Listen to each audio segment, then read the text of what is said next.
Welcome to Fairways to Heaven with your host, Christian author and PGA member John Decker.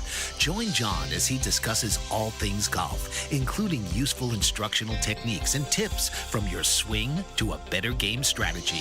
John will also talk about the importance of his faith and how it relates to his life and golf. So if you're a Christian who loves the game of golf or wants to learn how to play it, then this is the show for you. Now, please welcome the host of Fairways to Heaven, John Decker.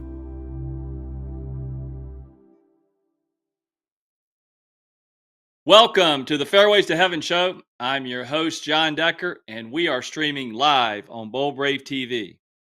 If you miss a show, please go to YouTube, Spotify, Apple, or wherever you stream your podcasts to download a show.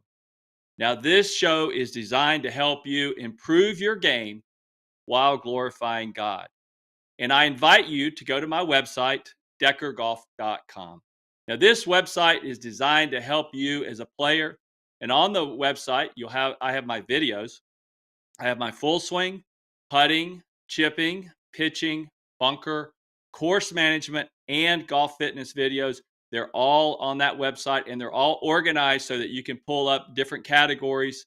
I have about over 200 of instructional videos.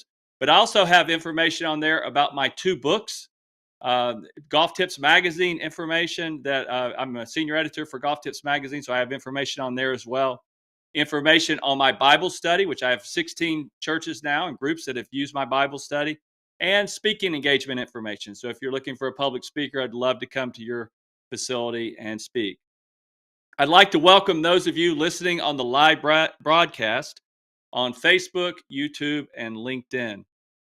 We welcome you to the show. And last week's show was show number 11, and our theme last week was the Savior. Now, last week we talked about putting, and we had two videos on there. I had the first video was a drill to help you have a more consistent putting stroke.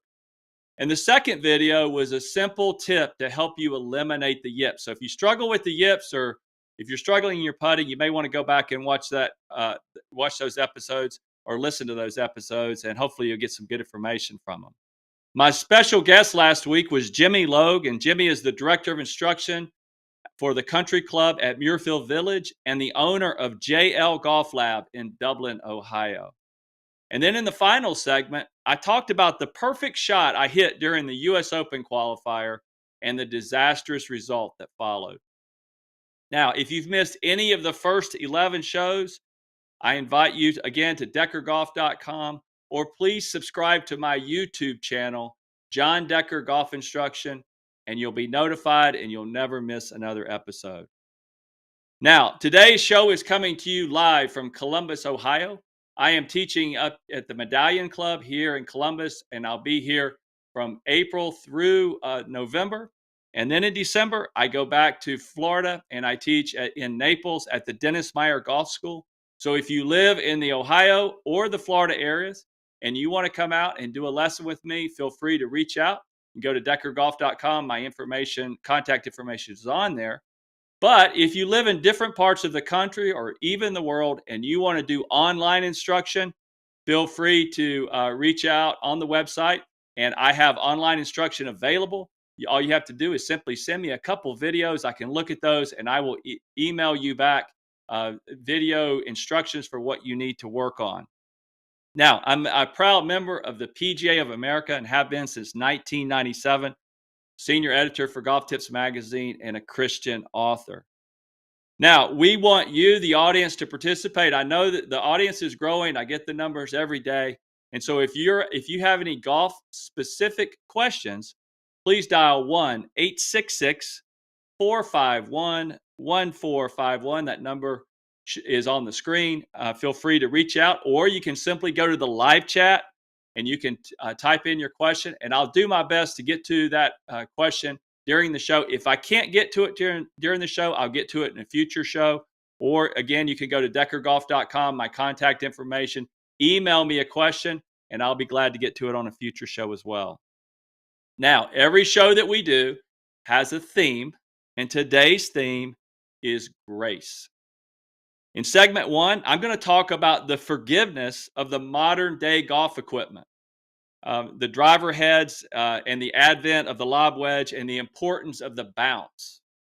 And then I also have a video on how to hit a high pitch shot off a tight lie. Now, in segment 2 and segment 3, my special guest is Maddi Shoults. Now, Maddi is a member of the women's golf team at Youngstown State University, and I actually work with Maddi, and so she's a very good player, and I can't wait to have her on the show. And then in the final segment, I will talk about the difference between golf and God's grace. Now, every show that we do has scripture, and today's scripture is from Ephesians chapter 2, verses 8 through 10. And again, all of my scripture comes from the New King James Version. For by grace you have been saved through faith, and that not of yourselves. It is the gift of God, not of works, lest anyone should boast. For we are his workmanship, created in Christ Jesus for good works, which God prepared beforehand that we should walk in them. Now, my pledge to you, the audience, is from day one that this is a Christian golf show, and we are going to have a heavy emphasis on golf instruction. So let's get right into some golf instruction. Now, I mentioned that today's theme is grace. And golf is just the most difficult game that I've ever played in my life, and I think most people would agree with that. But technology has helped make the game easier and made it also easier to learn and easier to play. And when I think about the clubs that I started with persimmon heads, which is real wood. I try to tell the kids I work with all the time, I said, my driver was real wood. And so when I pick up these U.S. kids clubs and a lot of the clubs that the new players are starting with, I kind of smile and laugh and say, I didn't have anything nearly this easy to hit. So technology has definitely made it easier for us to play this game, even though it's still a very difficult game. But golf is a game of mishits. And the difference between a tour player and a club professional like myself, or an 18 handicapper and a scratch golfer, are not the good shots, it's the bad shots or the mishits. Club manufacturers have made golf clubs more forgiving. Today's technology gives grace to the average golfer and takes the elite players to highest levels possible. Longer shafts, graphite shafts, cavity back, golf balls that travel farther, all of these are examples of technology that has improved during my lifetime and made the game easier to learn and play. When you think about the drivers now, they're much larger than they were when I was learning how to play the game. And what the manufacturers have done is they actually have pulled the weight. They put the weight in the very back of the driver. So if you look at that driver, how large these drivers are, they move the weight all the way in the back. And that makes the club face more forgiving. And if you think about it, if I take a flashlight and I put it up against a wall, there's going to be a very narrow beam. But as I pull that flashlight away from the wall, the beam gets larger and larger and larger. And that beam of light is just like the forgiveness of the club face. So by putting the weight back in the driver, it's definitely going to give you more forgiveness if you don't hit a perfect shot. Hybrids and fairway woods have also replaced long irons. When I was in high school, I had a 1-iron. I don't see any players now with 1-irons, 2-irons, even 3-irons. Longer clubs have been replaced with the hybrids or the high lofted fairway woods. And in golf, loft is your friend. So when I was growing up, the most lofted wedge that was in my bag was a sand wedge, and it was 56 degrees. In the early 90s, Tom Kite made the 60-degree lob wedge famous. And since then, tour players have been using the 60-degree wedge, which is obviously more loft than a 56-degree. And even Phil Mickelson's gone to a 64-degree wedge. So loft is your friend. It makes it a lot easier to hit those high shots around the green. In the short game, loft and bounce are both your friends. The bounce is the bottom of the club. I'm going to talk about this in a moment in the video. But if you're struggling with hitting golf balls off tight lies, hitting high shots off tight lies, I think this video is definitely going to help you. So Caleb, let's go to video number 1, please.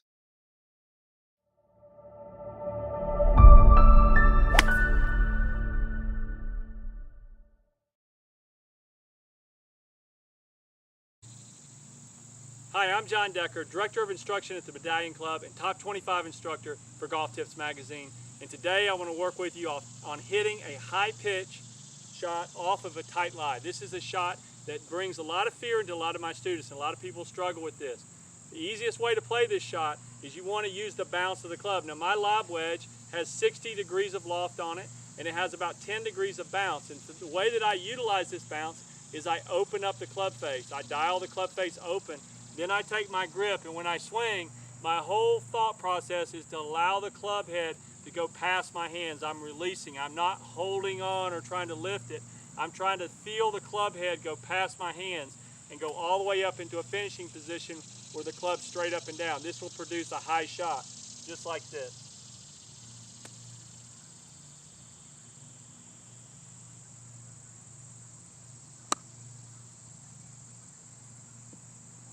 Learn to use the bounce of your club, and you're definitely going to improve your short game.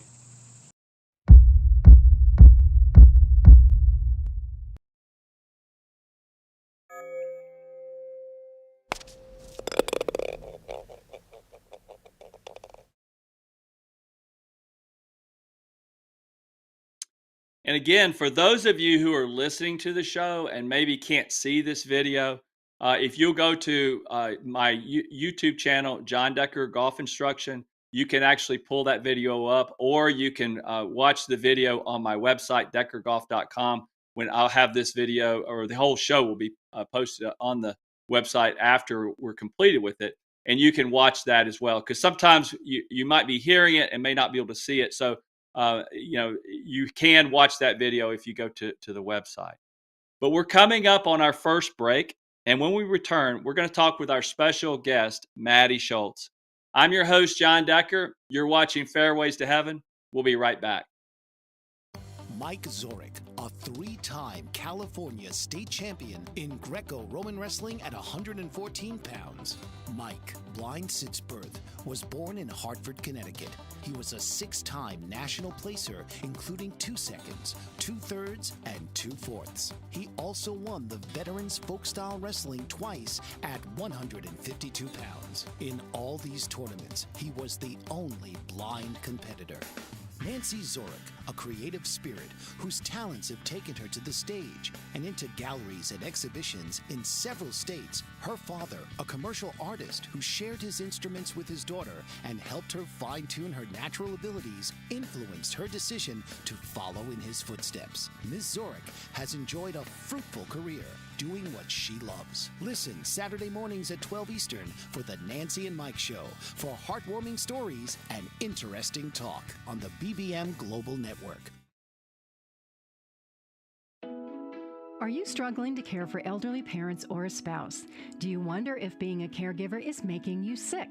Are you worried about taking time off work to care for elderly parents and balance work, life, and caregiving? Has caregiving become exhausting and emotionally draining?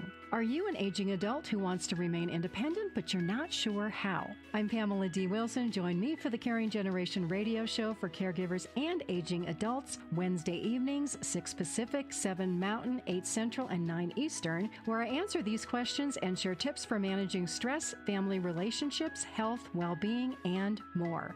Podcasts and transcripts of the Caring Generation are on my website, PamelaDWilson.com, plus my caregiving library, online caregiver support programs, and programs for corporations interested in supporting working caregivers. Help, hope, and support for caregivers is here on the Caring Generation and PamelaDWilson.com.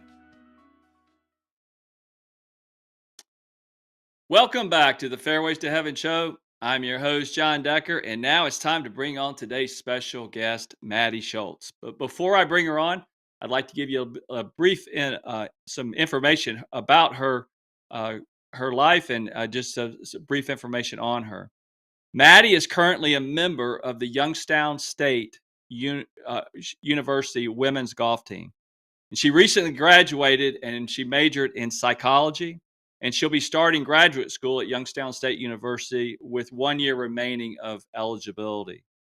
Prior to playing at Youngstown State, she played at Ottawa University in Arizona for 2 years, where she earned second team NAIA All-American honors both years.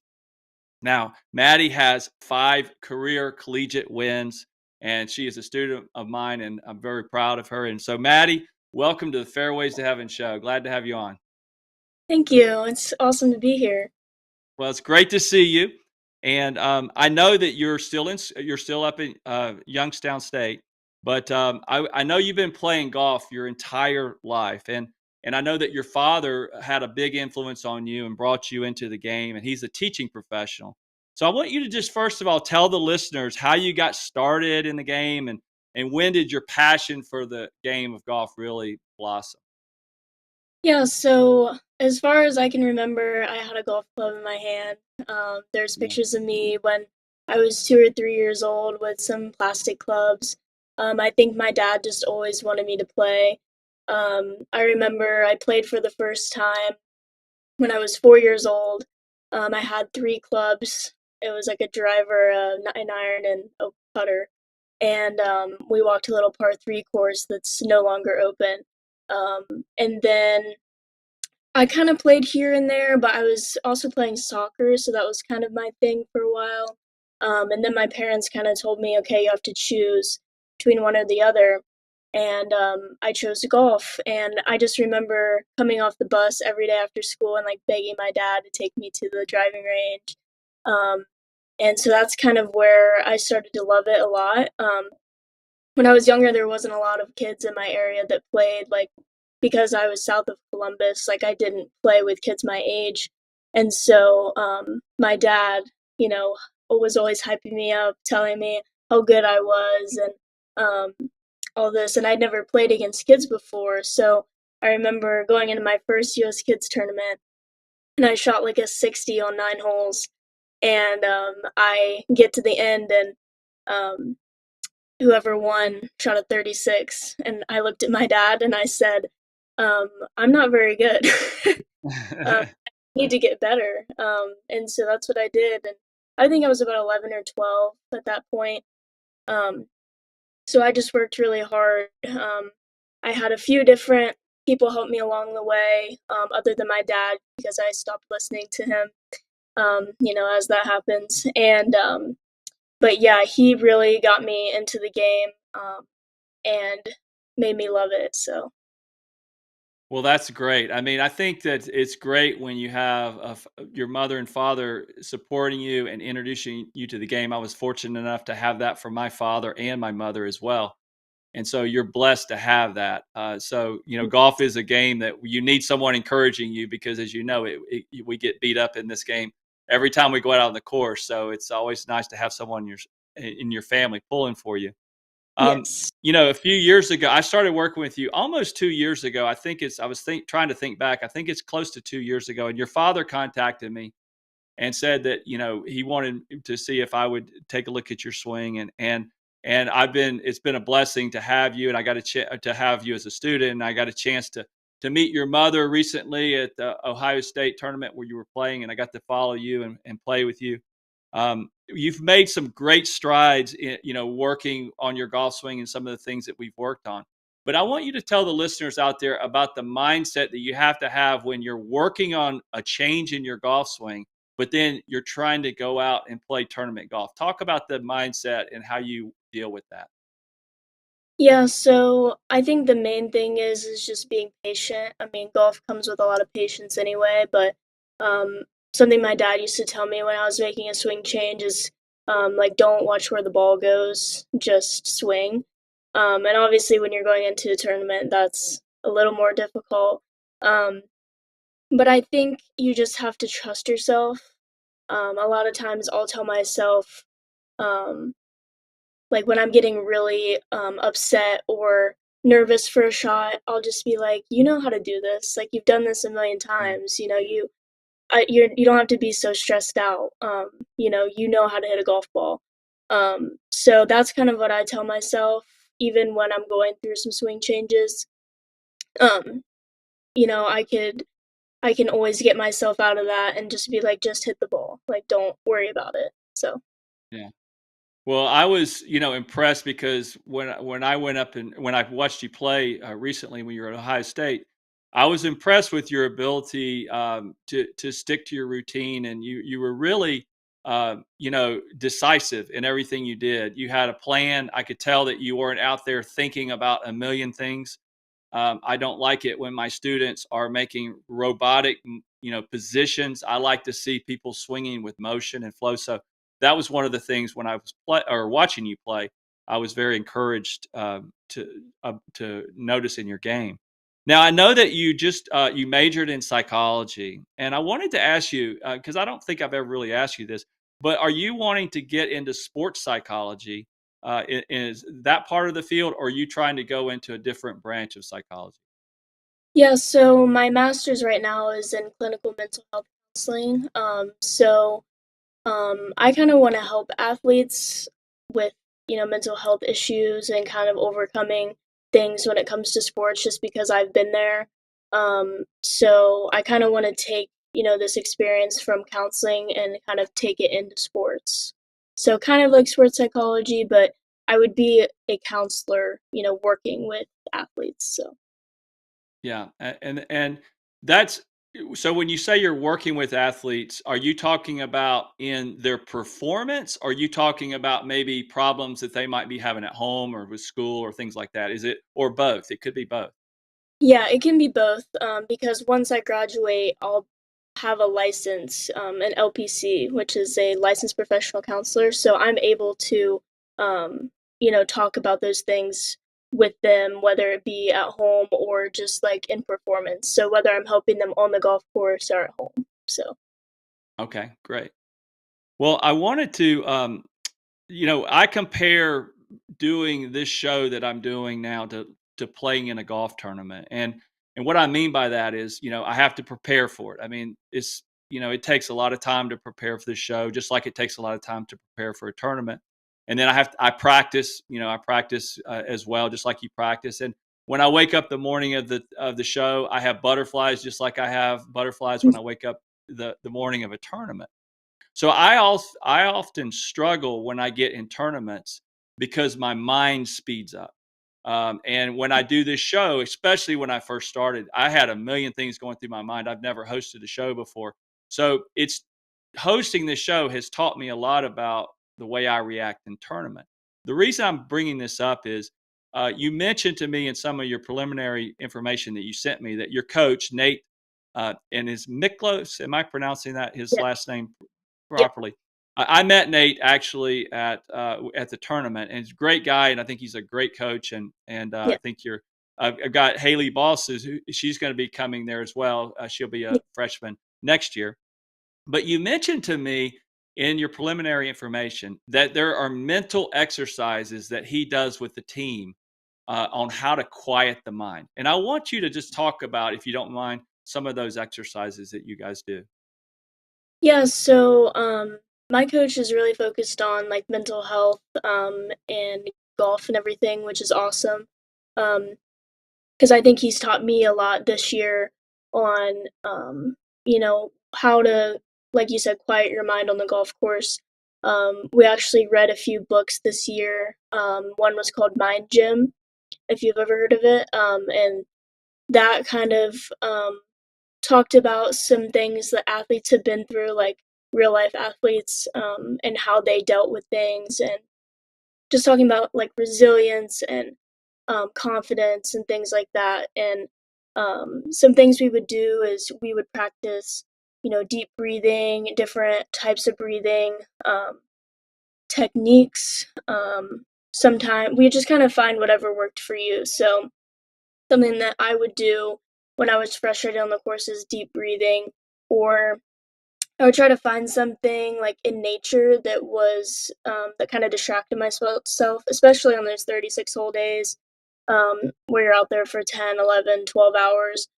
You can't be focused the whole time. So, Yeah. looking at something else like, oh, there's, these flowers or something, which sounds silly, Mhm. but it gets your mind off of, Mhm. golf.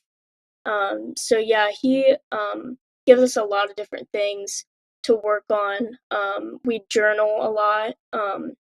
So we'll kind of talk about what went well in our round, what we need to work on, and then what you're going to do. Just kind of different things to get us thinking about the mental part of the game instead of just, working on our swings. Like sometimes he told us we could just come to practice and read a book, like about mental game, or, just work on our breathing or work on what are you thinking about, before you step up to the ball or something like that. So he's really helped me and I think a lot of the girls on the team with, working on our mental game. So I think that's great. I mean, because you have to be able to quiet your mind. And I think that, like you said, looking at flowers or whatever, this morning before the show, I had a little nervous energy. And so I said, I'm just going to go outside and take a little walk. And I walked, and there were some ducks out in the water. And I just kind of watched them a little bit. And I just kind of, I don't know, it just felt peaceful. And when you're playing and you're nervous, you have to be able to do that. And I also loved what you talked about, the breathing.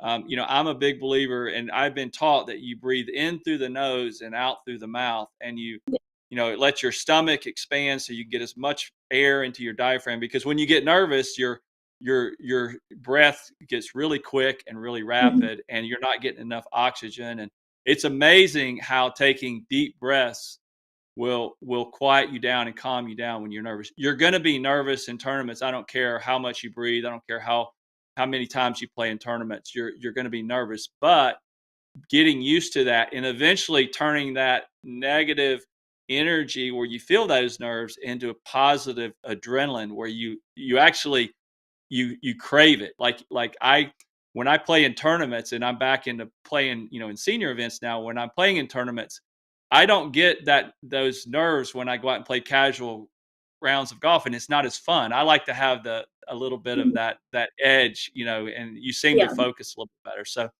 those are some great tips. Do you guys do any exercises like together as a whole team, or is it just does he work with you like individually when he's doing these sessions with you? So yeah, we've done some things together. We actually got to schedule a sound bath. I don't know if you've ever heard of that, through our counseling center here at school. And we did one just as a team because they were offering them to like all the students. But our coach scheduled one specifically for us. And so we did a sound bath. It's kind of like different noises and stuff that's supposed to calm you down. And like half of my team fell asleep. Uh, so that was really fun. Um, we've done he's told us to try out some yoga, things like that. But he'll come up to us and like ask us personally, what we're working on or what helps us on the course. But yeah, I think we'll do, like, we've done breathing together as a team. So yeah, that's When you're in your pre-shot routine, okay, and you're getting ready to hit your shot, do you see the shot in your mind, or do you feel the shot? I think I feel the shot. Mhm. Yeah. Everyone's different. For me, I have to feel it first. I cannot hit a shot if I don't feel it, and that was the toughest part of learning how to be a golf instructor, is because I'm standing up in front. And when I started, I was teaching in front of lots of people at once, and standing up in front of people, you're a little nervous. You're going to hit a shot, and so you're a little nervous, like you would be in a tournament. But you're explaining what you're going to do. Well, I don't play golf that way. I don't talk about what I'm going to do when I hit a shot on the golf course. And I really had to force myself to make a few. I would talk about, okay, here's what I'm going to do. But then I had to back away and feel it in a couple of rehearsal swings. And then I found that helped me in hitting the shots. If you're just walking up to the ball and you don't feel the shot, it's really difficult to play the game. Yeah, I think I mean our coach has us do a lot of um oh, what's that word? Like imagining shots like before a round, Hmm. and kind of Visualization. visualization, that's the Yes. word. Visualizing, us hitting good shots, visualizing, one of your best rounds or whatever. But honestly, once I get onto the golf course, I think right before I hit the ball, it's kind of more of like I can imagine how the ball feels like off the club face, rather than like watching the ball go in the air. So And that's because you've done it thousands of times in practice, that week, and so you kind of draw upon that. I was listening to an interview of Tiger, and his father said that when he was a kid, or when he was a 14-year-old kid, his father took him to a sports psychologist who worked with in the military. He worked with guys who were Green Berets, and it was basically about mental focus and about mental being able to withstand and torture and all that stuff. And so Tiger's sitting there, and the guy's talking to Tiger about. He goes, "I want you to visualize the shot," and Tiger said, "I can't visualize the shot." And he said, "I have to feel it." And when he said that, that was really eye-opening to me, because here's the number one player in the world, probably one of the greatest players to ever play the game.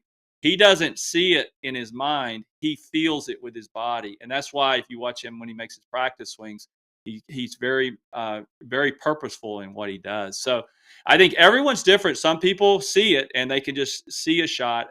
But feeling is, I think, to me, especially in the short game, I think that's where it really matters the most. You don't have to feel the driver nearly as much as you do the putts. So the driver is obviously a big, powerful swing. So good stuff here, Maddi. We're gonna go now to our second break. But when we return, we're going to continue our conversation with today's special guest, Maddi Shoults. I'm your host, John Decker. You're watching Fairways to Heaven. We'll be right back. Dr. RC will share extraordinary resources and services that promote educational success, as well as making a difference in the lives of all social workers, as well as the lives of children, adolescents, and teens of today. She will have open discussions addressing many of the issues that we face about our youth and how being employed in the uniquely skilled profession of social work for over 18 years has taught invaluable lessons through her personal experiences. She will also provide real-life facts, examples, and personal stories that will confirm that why serving as a child advocate is extremely beneficial when addressing the needs of the whole child. Listen live to Dare to Soar, Saturdays, 10 a.m. Eastern on the BBM Global Network, and tune in radio as Dr. RC will provide thought-provoking information that will empower, encourage, and strengthen students, families, and communities across our nation. You can also visit her at soarwithkatie.com. Author, radio show host, and coach John M. Hawkins reveals strategies to help gain perspective, build confidence, find clarity, achieve goals. John M. Hawkins' new book, Coached to Greatness, Unlock Your Full Potential with Limitless Growth, published by iUniverse. Hawkins reveals strategies to help readers accomplish more. He believes the book can coach them to greatness. Hawkins says that the best athletes get to the top of their sport with the help of coaches, mentors, and others. He shares guidance that helps readers reflect on what motivates them, rediscover and assess their core values, philosophies, and competencies, find settings that allow them to be the most productive, and track their progress towards accomplishing goals. Listen to John Hawkins' My Strategy, Saturdays, 1 p.m. Eastern on the BBM Global Network and TuneIn Radio.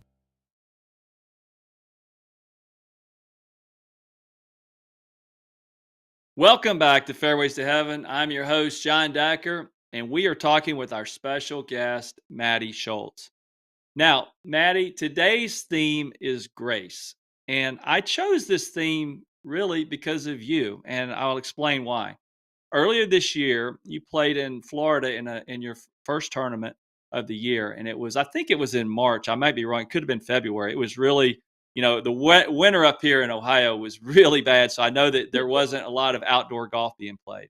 But the first round, you didn't really play that well, and I talked to you after the tournament was over, and you ended up playing really well the next week. I think you shot 69 the next week, and came in like third place. But the first tournament was a little tough, and you said something to me on the phone that was really profound and really impacted me. And you said, I've only played golf You said, I gave myself grace because I hadn't played on grass in months. And I was so impressed with your maturity. If I was your age, or even 5 or 10 years ago, if I had a bad round, I was never giving myself grace. I was beating myself up. I was getting mad. I was getting frustrated. And I was blown away at your maturity at your age to use the word grace and allowing yourself grace and just saying, you know what? Um, I haven't been playing. I'm not going to beat myself up. I know I'm a good player. I know I'm going to come back. And you did. So the question I have for you is, what mentally does it mean to you to give yourself grace? Yeah, so that was actually, I don't normally make like resolutions, but that was one of my like New Year's resolutions, was to just give myself grace in general. Um, just because like life is hard, golf is hard.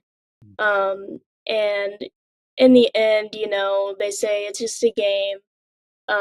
So just kind of like I said before, telling myself you are a good player, like you've already proven yourself. My dad would tell me that all the time, like you've already proven yourself. You don't need to prove anything else.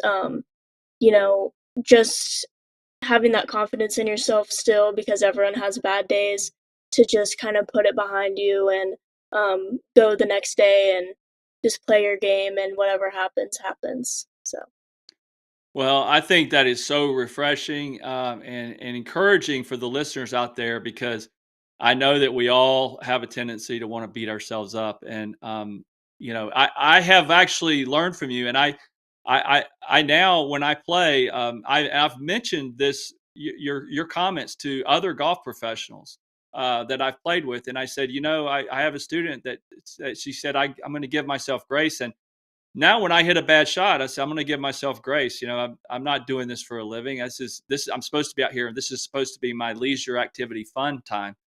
So why come out here and beat myself up if I'm supposed to be having fun? So I love that attitude, and I think that will take you much farther in life. And if you can carry that over into your life as well, which is just as difficult as we know, I think you're going to do really well.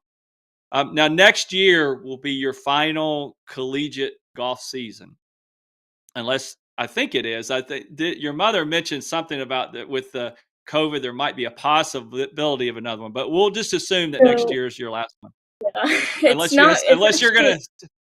it's actually not COVID. It's a lawsuit going through the NCAA. Oh, And I that's what should it know. was. Yeah. So I should know within the next like 2 weeks if I get another year. So we'll see. Okay, that's what it was. You're exactly right. I do remember your mother telling me that. So what area do you feel that you need to work on most in your game? It could be the mental side, it could be the physical side, to take you to the next level, because I feel like you're right on the cusp of getting to that next level as a player. Yeah, so funny story actually. My coach had our end of the year meetings, and he had his meeting with me, and um, he was kind of like, everything looks great overall in your game. I have one of the best up and down percentages on my team. I am pretty much the best ball striker on my team as well. Um, and my putting does need some work, which is funny because I have the best up and down percentage, but one of the worst putting percentages on the team. Mm. But you can always work on everything. But he did tell me the biggest thing I need to work on is my mental game, um, which is kind of ironic in two different ways, because I'm sitting here telling you about how, I Yeah. am so good at, you know, um, all these things, and I just graduated with psychology, so I should know how to do all these things. But it's easier said than done. Um, but yeah, I just need to continue practicing things. My coach always says you can practice, your swing and everything so that you can do it on the course. But if you don't practice these mental exercises, how are you going to know how to do them on the course? So practicing those things is also important, like the breathing and the visualization, and taking mental breaks. When we're hitting balls and it's the middle of winter and it's 10 degrees outside, it's tough to, get in the mindset to, oh, I have to go to a tournament in Florida next week and I haven't played outside and I'm here hitting Yeah. into a net, so taking breaks, he lets us, we've hit 20 balls or so, we can just kind of step back and take some deep breaths and, um, sit down even and just take a break and so we're not, just pounding golf balls and for no reason. So just practicing with a purpose, both with your swing and like mentally, because like I said, how are you going to know what to do on the course if you're not practicing it? So it's important to practice those mental exercises as well. So that's just something I need to work on. I think everyone does, but I think that's the biggest thing, that and putting. So, Yeah. yep, Well, we've addressed your putting a little bit, and I think that that has improved. One of the fact that your up and down percentage is so good, but your putting may not be statistically tells me that you're hitting the ball close to the hole, yes, which is really, I've always said if you can hit it close to the hole, you don't have to be a great putter. You just have to be average. But yeah, so proximity to the hole is important. So that's good, and that's putting is a skill that can be learned and can be taught and refined. But it's kind of goes back to what we talked about, the feel aspect. Is playing, putting to me is just putting has always come naturally to me because I play by feel. What I struggle with has always been more in the full swing. So I think from if you can learn to have a little bit more feel with your stroke, I think that will definitely improve those numbers. Now, golf has taught me so many lessons about myself. What life lessons has golf taught you?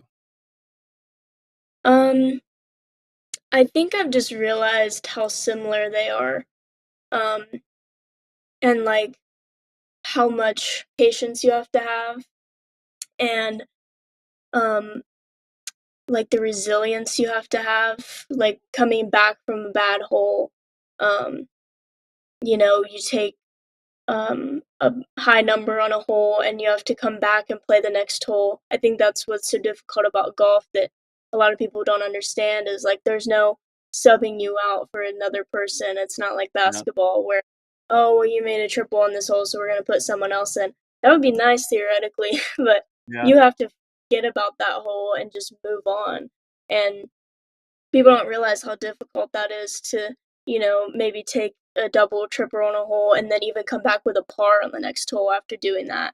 Um, because I think that translates pretty much directly into life. It's kind of like you have this setback, and then how are you gonna deal with it the next day, or the rest of the day? Are you gonna let it ruin your whole day, or are you gonna, come back and be like, that's okay, I have the rest of the day. It doesn't have to ruin it. Because I think a lot of us in life and golf, we let one little thing, ruin it for us, and then the whole rest of the yeah. round is bad. The whole rest of our day is bad, and I think that has a lot to do with like resilience, and just putting that behind you and remembering that um, there's more to come, and that doesn't matter anymore because you can't change it. I actually have a quote up here right in front of me that says, you can't worry about um, the future and you can't change the past. So there's no need to, have worry about the past because you can't change it. And that kind of goes with life and golf, because I always think of the quote. I think it's by Ben Hogan. It's like the most important shot is the next one. Yeah. And that's something my dad always told me. That was like ingrained into me so that, I wasn't dwelling on a bad shot, because you can't change it. So there's really no point in, you know, worrying about it anymore. And that, like I said, goes into life. Like if something bad happens and you can't change it, then there's no point in stressing out about it anymore. So you just kind of have to have that resilience to just move forward, and kind of work through it. So Well, you talked there. You mentioned two things that basically were titles for my book. Golf is my life. I try to show how golf and life are are Yeah. combined. And then Fairways to Heaven, one shot at a time. And I always talk about, in the book, it's one shot at a time. And at the end of the show, I always say one show at a time. And it's just that mundane of doing it one shot at a time. And golf and life are so similar. So that's a great answer there. So we're coming up on our end of our time here. So I've got two quick questions for you. The first one is, if you could play golf, or if you could only play one round of golf anywhere in the world, where would that be? Ooh, that's tough. Um, I mean, I think a lot of people would say Pebble Beach. Yeah, I Um, get that answer a lot. yeah, Okay. Well, that's a good yeah, answer. That's a great, unless yeah. there's another course, that's definitely a great answer. So here's the second question. You can have a dream foursome of anyone, dead or alive. It could be anyone. So you're part of the foursome. So you have to pick three other people in your dream foursome. Um, it would be me, Stacey Lewis, that's like one of my biggest idols. Yeah. Jordan Spieth, it's my favorite male golfer, and probably Nelly Korda. So Wow, that would be a put, great foursome. I would love to see put all the side Jordan bets in that. put Jordan with all the ladies. Yeah, exactly. Well, Jordan hopefully will play well, and he could complete the Grand Slam this week if Yeah, it's possible. So hopefully he'll play well at the PGA Championship. Well, Maddi, thank you for coming on today's show. I know we have a lesson in a few weeks. I look forward to seeing you then. But thank yeah, you for coming on today's show. yeah, it was a pleasure. Thanks for having me, John. You're welcome. Well, it's time for our final break. And when we return, I want to talk about the difference between golf and God's grace. You're watching Fairways to Heaven. I'm John Decker. We'll be right back. Mike Zorich, a three-time California state champion in Greco-Roman wrestling at 114 pounds. Mike, blind since birth, was born in Hartford, Connecticut. He was a six-time national placer, including 2 seconds, 2 thirds, and 2 fourths. He also won the Veterans Folk-Style Wrestling twice at 152 pounds. In all these tournaments, he was the only blind competitor. Nancy Zorich, a creative spirit whose talents have taken her to the stage and into galleries and exhibitions in several states. Her father, a commercial artist who shared his instruments with his daughter and helped her fine-tune her natural abilities, influenced her decision to follow in his footsteps. Ms. Zorich has enjoyed a fruitful career doing what she loves. Listen Saturday mornings at 12 Eastern for the Nancy and Mike Show for heartwarming stories and interesting talk on the BBM Global Network.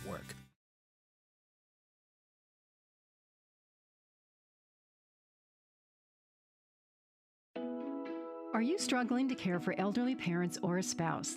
Do you wonder if being a caregiver is making you sick? Are you worried about taking time off work to care for elderly parents and balance work, life, and caregiving? Has caregiving become exhausting and emotionally draining?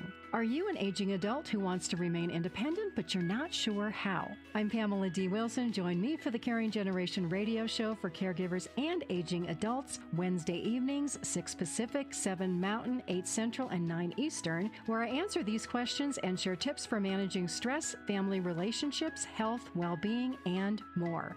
Podcasts and transcripts of the Caring Generation are on my website, PamelaDWilson.com, plus my caregiving library, online caregiver support programs, and programs for corporations interested in supporting working caregivers.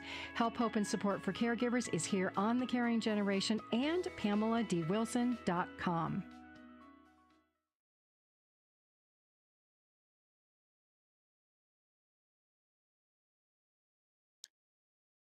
Welcome back to the Fairways to Heaven show on Bold Brave TV. I'm your host, John Decker, and a special thank you to Maddi Shoults, a recent graduate and player on the Youngstown State women's golf team, for coming on today's show. She did a great job.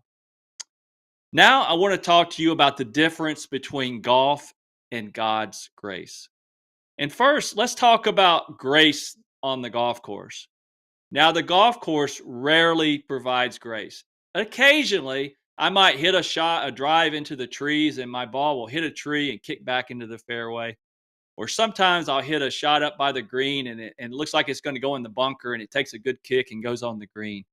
But very rarely does that happen because I'm dealing with a lot of obstacles out there with bunkers and water and rain and uneven lies and penalty shots and all these different things that you deal with on the golf course. So there's very, very little grace on the golf course. In tennis, if my opponent hits the ball into the net twice, I get a point. In other sports, if my opponent makes a mistake, I get the ball or I get a point or I get an advantage, like a field advantage, like in football. If a team fumbles in their own territory, I get the ball in their territory. The golf course provides little grace and no free point. You get nothing free in golf. Okay. I tell my juniors all the time, in golf, there's a lot of math. So you better learn your math. I said, you're always adding and you're never subtracting. For example, if you can't hit the ball over the water, so if I'm standing there and I've got a shot over water and I can't get the ball over the water, I hit my ball in the water, I hit my shot, now I have to take a penalty. I've got to re-hit that shot over the water. If I can't get it over the water, I could stand there all day long until I either pick up or run out of golf balls. So you must work, obviously, to get better so that you can hit it over the water. And in order to improve in the game of golf, you are going to have to work. It's a very difficult game. It requires a lot of time. It requires a lot of practice. And it requires a lot of patience to become a better player. But when it comes to God's love for his children, golf is not like God's grace. In Ephesians chapter 2, verses 8 through 10, it states, "For by grace you have been saved through faith, and that not of yourselves. It is the gift of God, not of works, lest anyone should boast. For we are his workmanship, created in Christ Jesus for good works, which God prepared beforehand that we should walk in them." In other words, we cannot work our way into heaven like we can work our way into becoming a better golfer. And what's even more amazing is God's grace and forgiveness is a gift paid for by the blood of his Son, Jesus Christ. All we have to do is have faith and repent of our sins. And through God's grace, we are forgiven and saved to do good works. We're not saved because of our works. We're saved so that we can do good works. In golf, you work hard and hope to one day see your hard work pay off in lower scores. But God's grace is the complete opposite. The work has already been paid for by Jesus Christ and his work on the cross. So put your faith in him, repent, and receive God's love and grace. A friend of mine at Grand Cypress, when I was there, got a chance to play golf with Brad Faxon. And he was playing with Brad Faxon, and he had a double bogey on a hole, and he got visibly upset. And Brad Faxon told him, said, just because you make a double bogey doesn't mean that you're a bad person. God freely gives us grace, and he expects us to give grace to others as well. And it starts with us forgiving ourselves. I think that is one of the most difficult things that we can do in life is forgive ourselves. On the golf course, you can't beat yourself up. And so you have to give yourself some grace. This game is extremely difficult. So the same grace should be extended to ourselves in the game of life as well. Like Maddi giving herself grace early in the season under tournament pressure, we can all learn from her example. Well, once again, we've reached the 18th hole of today's episode. Thank you for watching the Fairways to Heaven show on Bowl Brave TV. We'll see you next week when once again we glorify God through the game of golf, one show at a time. Until next time, I'm your host, John Decker. God bless. This has been Fairways to Heaven with host John Decker. Tune in each week for the very best in the game of golf, including fundamentals and solid game advice that John will share for a better and more satisfying game. Wednesdays, 9 a.m. Eastern on the Bold Brave TV network, powered by B2 Studios.